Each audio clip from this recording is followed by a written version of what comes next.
오늘은 컨디셔닝에 대해서 자세히 이야기해 보도록 하겠습니다.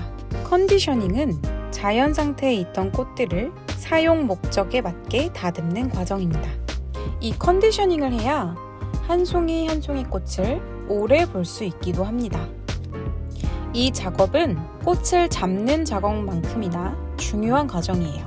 컨디셔닝을 잘 하지 않으면 꽃의 예쁜 모습이 잘 살지 않고요.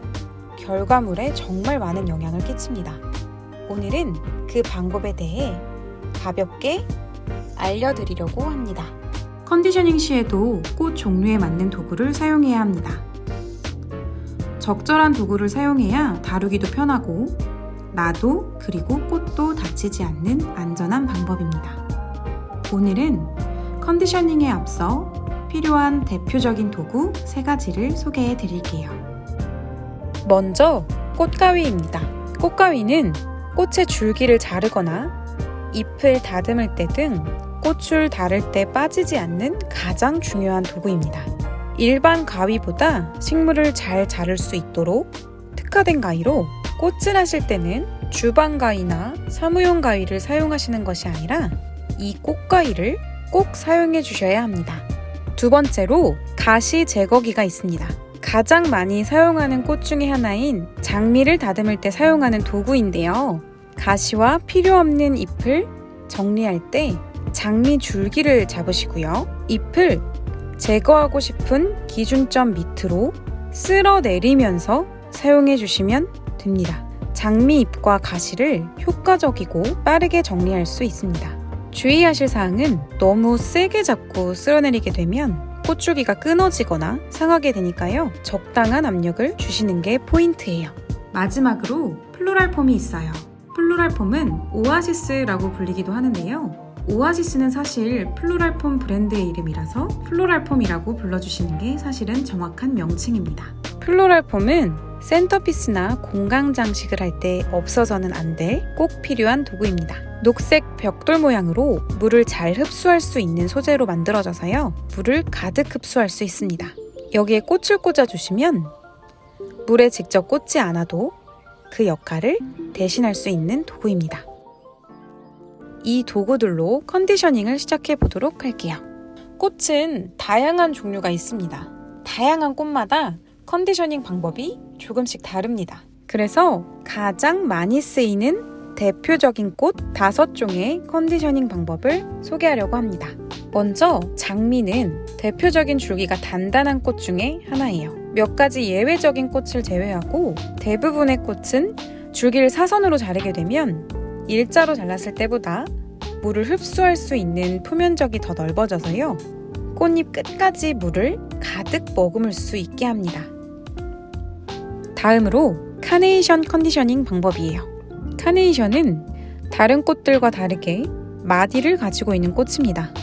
카네이션도 필요 없는 잎은 제거를 해주시는데요. 제거해 주실 때 마디가 끊어지지 않도록 주의해 주셔야 합니다. 카네이션의 마디 부분은 다른 부위보다 민감해 지나치게 센 힘으로 잎을 제거해주면 마디가 끊어지게 됩니다. 그래서 잎을 떼어내 주실 때는 손톱이나 가위를 이용해 위쪽으로 떼어내 주시면 됩니다. 그리고 다음 꽃은 수국입니다. 여러분, 수국의 수는 물 숫자라는 거 모두 알고 계셨나요? 이름에서도 알 수 있듯이 물을 아주 좋아하는 꽃입니다. 그래서 다른 꽃들보다 물을 굉장히 많이 필요로 하는 꽃이에요. 수국도 역시 사선으로 잘라주시고 특별히 가운데 줄기를 가로지르면서 한 번 더 커팅해줍니다. 그러면 물을 더 많이 흡수할 수 있겠죠. 수국은 이렇게 스프레이로 분사해 물을 뿌려주시면 더 싱그러운 수국을 오래 보실 수 있습니다. 다음 소개해드릴 꽃은 줄기에서 하얀 진액이 나오는 옥시라는 꽃입니다. 이렇게 진액이 나오는 꽃들은요, 맨손으로 하시기보다 장갑을 끼고 하시는 걸 추천드릴게요. 이 꽃도 역시 필요 없는 잎은 제거해 주시고요. 사선으로 줄기를 잘라주시면 됩니다. 저는 늘 꽃을 만지는 사람이다 보니까 저는 장갑을 끼지 않았지만 여러분들은 장갑을 꼭 끼고 컨디셔닝 해주세요. 그리고 꽃보다 나뭇잎이 강조되는 그린 소재들은 대부분 여러 갈래의 가지를 가지고 있습니다. 유칼립투스가 그 대표적인 소재인데요. 어디에 쓰느냐에 따라 길이를 잘 조절해 주시며 소분해 주시면 됩니다. 줄기를 길게 써야 하는 꽃다발의 경우는 이렇게 길게 다듬어 주시고요. 그리고 꽃바구니나 센터피스처럼 줄기를 짧게 사용하셔야 하는 경우는 줄기를 짧게 소분해 주시면 됩니다. 그러면 소재의 낭비도 줄일 수 있습니다. 꽃을 컨디셔닝하는 과정이 귀찮으실 수도 있지만 꽃을 더욱 아름답게 오래 보기 위해 그리고 아깝게 버려지는 꽃이 없도록 해주는 과정입니다. 쿠카의 꽃다발이 완성되기까지 이런 무수한 컨디셔닝 과정을 거칩니다. 모두들 꽃다발은 완성된 것만 보셨을 텐데요. 이렇게 꽃을 잡기 전 매만지며 다듬는 과정들도 꽃을 잡는 과정만큼이나 아주 중요하다는 것을 알아주셨으면 좋겠습니다.